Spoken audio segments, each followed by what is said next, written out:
Hello বন্ধুরা, আমি মহিষাদল রাজবাড়ি গিয়েছিলাম গিয়েখালি থেকে। ওইখানে একটা রাজবাড়ি আছে, খুব সুন্দর দেখার জায়গা। রথ মেলাতে গিয়েছিলাম, যাওয়ার পরে ওখানে 1 মাস মেলা হয়। ওখানে বিভিন্ন রকমের জিনিস দেখায়, দারুণ দারুণ দেখার জিনিস আছে।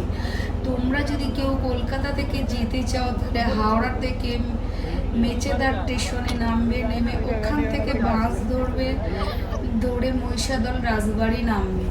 ওখান থেকে নেমে 5 থেকে 6 মিনিট তোমরা হেঁটেও যেতে পারো, অটোতেও যেতে পারো। একবার গিয়ে দেখো, খুব সুন্দর জায়গা। ওখানে যে আগেকার পুরানো দিনের রাজবাড়িগুলো আছে, আমি আগের ভিডিও তোমাদের দিয়েছি। এত সুন্দর সুন্দর দেখার জায়গা, তোমাদের দেখলে মন ভরে যাবে।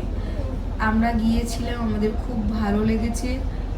এত সুন্দর জায়গা এর আগেও আমরা কখনো দেখিনি।